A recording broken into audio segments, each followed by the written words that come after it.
انا جايه اخلص ضميري منكم عشان انا قلت لكم ان هعمل حاجه عن اختبار القدرات بالنسبه لكليه فنون جميله وفنون تطبيقيه، وما كنتش لسه عملت. اتاخرت في الفيديو، ان شاء الله ما كنتش اتاخرت، انتوا لازم مخلصين امتحانات فما تلومنيش. فيلا بينا، هذا هو الفيديو، هنتكلم عن الامتحانات بالتفصيل. لو عايزين تدخلوا فنون جميله او فنون تطبيقيه، فاول حاجه بتمروا بيها هي حوار اختبار القدرات اللي بيأهلكم انكم تدخلوا الكليه. بيبدا امتى اختبار القدرات؟ اول ما تخلصوا امتحانات الثانوي على طول، انتوا يعتبر وقت خلصتم، بيبدا بقى يفتح التسجيل، بتسجلوا وبيجوا لكم بقى ميعاد، هم يقولوا لكم على ميعاد الامتحان وبتروحوا تمتحنوا في الميعاد دوت. بيكونوا بقى مكتوب في اللينك اللي المفروض بتسجلوا فيه كل الحاجات اللي انتوا هتاخدوها معاكم الامتحان. مش معاكم الامتحان، الاوراق يعني، الصور والرقم القومي والحاجات دي كلها هم بيكونوا كاتبينها لكم. بعد ما بتسجلوا المفروض هما بيدولكوا الميعاد بالظبط، ممكن الميعاد ده يجي بعدها بيوم او يومين، فانتوا على حسب ما بتسجلوا. فما تسجلوش قبل ما تاخدوا امتحان الكورس، يعني خدوا امتحان الكورس، خدوا الكورس الاول بتاع القدرات وبعد كده ابداوا سجلوا، عشان خاطر لو جالكوا بعدها بيوم او يومين ما تكونوش قلقانين انتوا لسه مش جاهزين. فدي اول نقطه. تاني نقطة بقى، ازاي ممكن نتدرب على الامتحان. فنون جميلة امتحانها مختلف شوية عن فنون تطبيقية. ازاي؟ فنون جميلة بيهتم قوي بالرسم، خصوصا رسم الاشخاص واسلوبك انت في الرسم وخطوطك والكلام دوت. انما فنون تطبيقية مش مهم ابدا فيها انك تكون شاطر في رسم الاشخاص والحاجات دي كلها، هما بس معتمدين اكتر على الهندسية اكتر يعني. فهنتكلم في الحوار دلوقتي. ايه هي بقى الاسئله اللي بتيجي في امتحان فنون جميله، وايه الاسئله اللي بتيجي في امتحان فنون تطبيقيه؟ فنون جميله بيجي فيها سؤالين اتنين، اول حاجه فيها تعبير فني، تاني حاجه هي التصميم الابتكاري. انما فنون تطبيقيه بتكون من 3 اسئله، منظور هندسي، منظور حر، وتصميم ابتكاري، شبه بالظبط اللي بيجي في فنون جميله عادي. ده الاسئله اللي بتيجي في الامتحان.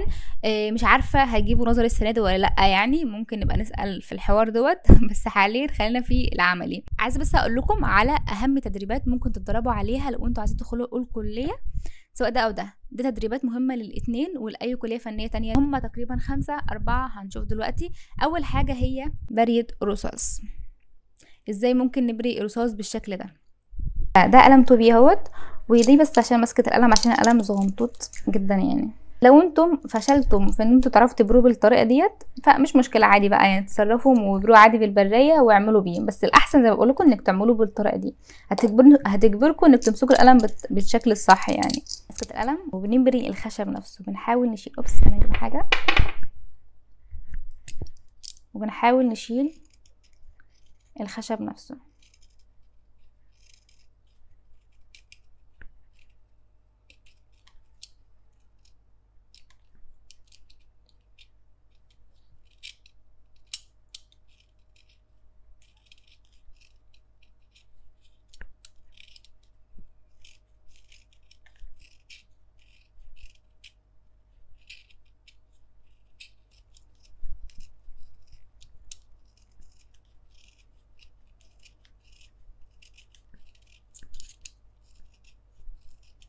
بنحاول نسوي الخشب ده قد ما نقدر عشان خاطر ما يكونش عامل كلاكيع يعني. ده هيجبرنا ان احنا نمسك قلم بالشكل الصح، لان لو مسكنا قلم بالطريقه دي فهيتقصف مننا، هنخاف نمسكه بالطريقه دي. انما لو مسكناه بالطريقه دي فيبقى سهل بالنسبه لنا. تاني تدريب وهو تدريب الخطوط. الحاجات دي كلها مهمة بالنسبة لفنون جميلة أو فنون تطبيقية. تالت تدريب هو تدريب الخطوط، ازاي نرسم خط من غير حتى مسطرة. حتى ده مهم برضو في فنون تطبيقيه، لان في المنظور حر ما بنستخدمش مسطره نهائي. تدريب الخطوط بيبقى بالشكل ده، بتمسكوا القلم بالطريقه اللي انا قلتها لكم وبتبداوا ترسموا الخط. وفي طريقه سهله عشان ترسموا الخط فيها، هي انك بتعملوا نقطه كده ونقطه كده وتوصلوا ما بينهم.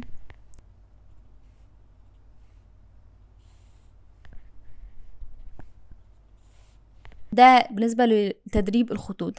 ده تعملوه طول النهار، مسكوا ورقة وقلم طول النهار والليل، وفي اي حتة وفي اي مكان امسكوا ورقة وقلم وابدأوا ارسموا الخطوط كده بالشكل كده عشوائيا جدا. ده هيخلي ايديكم مع الرسم سهلة وسريعة وحركتها سريعة جوه الرسم. فرابع تدريب هو التظليل. طبعا يعني مفيش حد دخل عالم ان هو عايز يرسم ويجرب رسم غير وهو عارف يعني ايه تظليل. ممكن من قلم واحد نعمل تدريجات كتيرة جدا، فاحنا على حسب ما احنا شاطرين بقى، حسب تدريباتكم انتم. وطريقه التظليل بتبقى بنمسك القلم بنفس المسكه اللي احنا عارفينها لان قلت لكم عليها، وبنبدا بخطوط بسيطة بالراحة جدا جدا على القلم، يعني احنا مسكتنا للقلم وتكتنا على الورقة خفيفة جدا جدا تكاد لا تلاحظ يعني.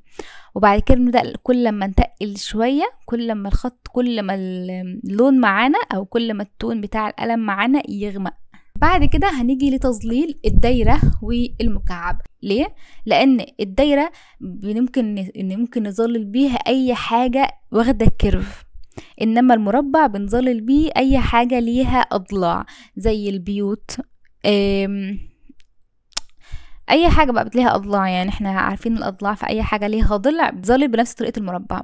الدايرة بنبدأ في واحدة واحدة بنظلل واحنا طالعين على خفيف خالص كده، وكلها في نفس البتاع بتتدرج من الفاتح للغامق. انما المربع او المكعب مش مربع بقى، هيبقى مكعب اللي له اضلاع، ده بيبقى كل ضلع فيهم واخد طون قوي، يعني الفاتح فيهم فاتح والغامق فيهم غامق والوسط فيهم وسط، فحتى ده ممكن يكون اغمق شوية كمان، محتاج يغمق اكتر.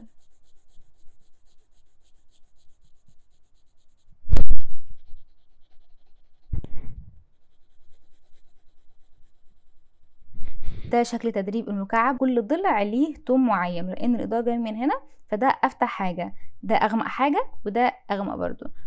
لو الاضاءة كانت جاية من هنا، كانت ممكن الظل ده والغامق ده يكون من هنا كده على حسب اتجاه الاضاءة.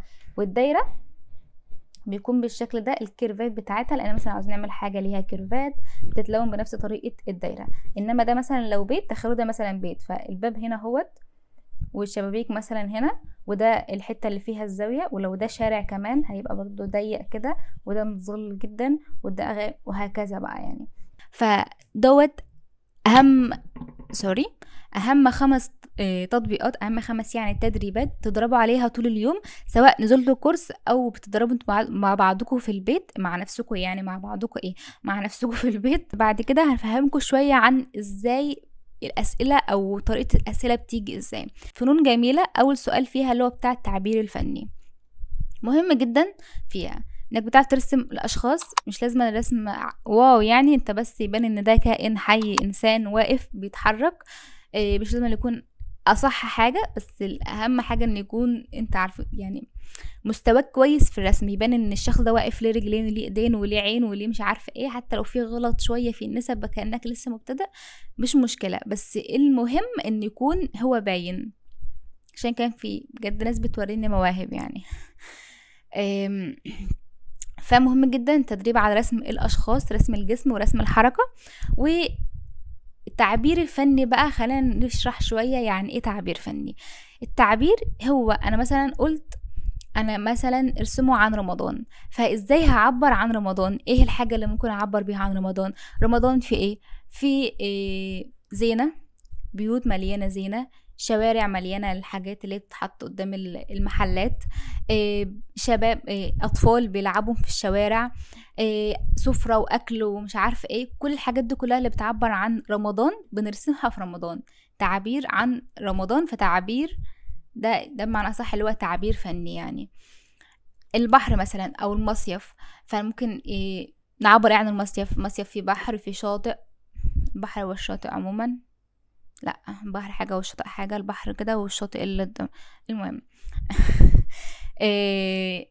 شمسيات والحاجات اللي بيقعدوا عليها ديت، شمسيات، كراسي، رملة وناس، والأطفال اللي بيعملوا بيوت بالرملة، ده كله بنرسمه جوه اللوحة، يعني عبروا على قدر ما تقدروا، يعني قد ما تقدروا.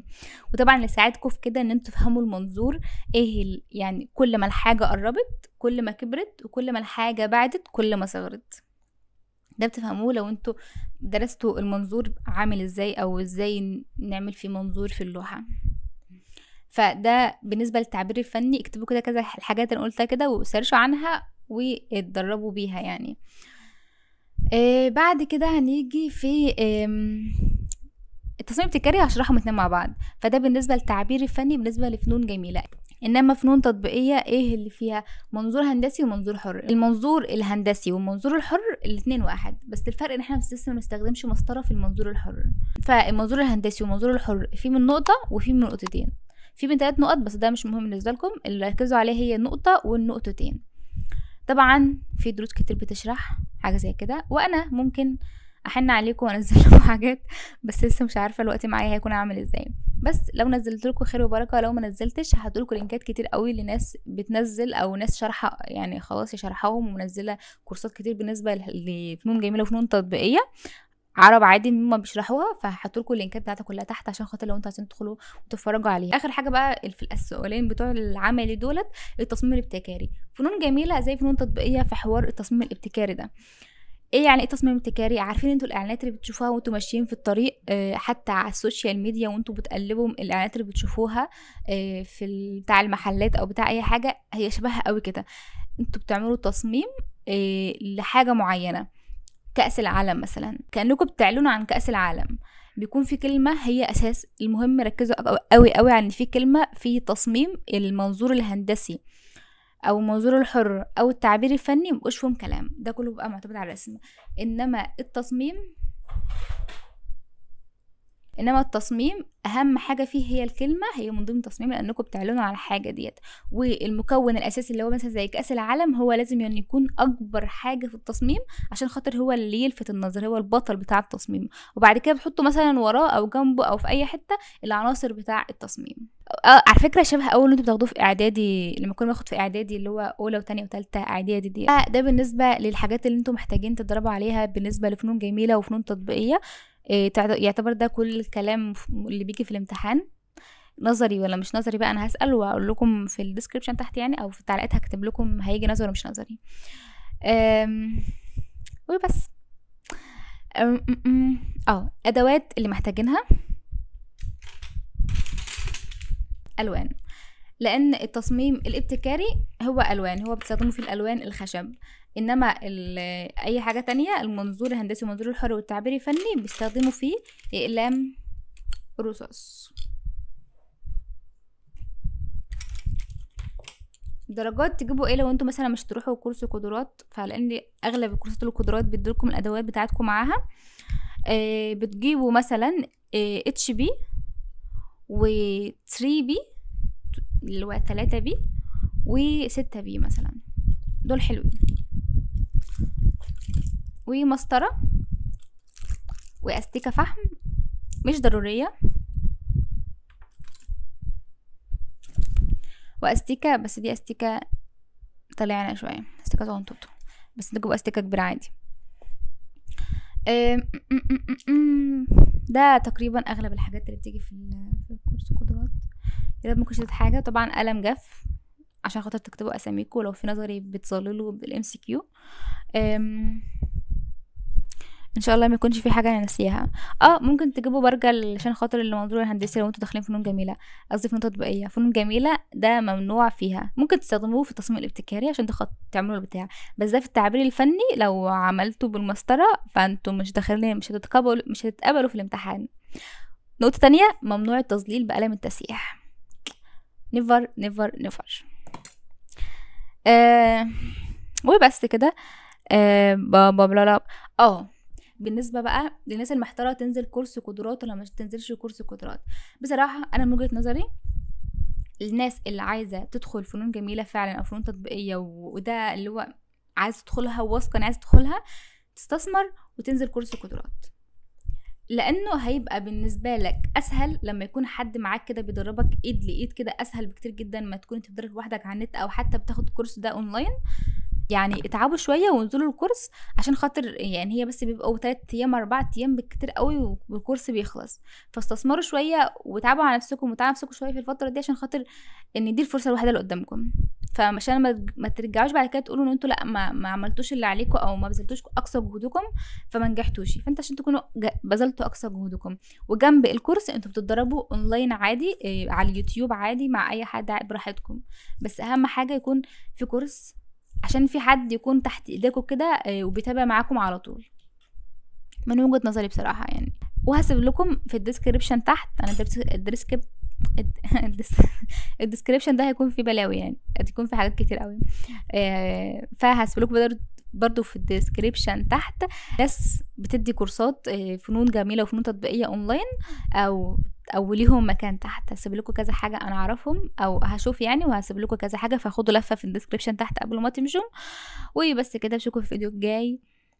ويا رب يا رب يا رب كل الناس كل الناس اللي نفسها في الكليه تدخلها، وكل الناس اللي نفسها في اي كليه في حياتها تدخلها عموما. وفنون جميله وفنون تطبيقيه، كليات الفنيه دي من اروع الكليات اللي ممكن اي حد يفكر يدخلها بجد. بس بتمنى لكم نجاح في الاختبار القدرات يعني. باي باي.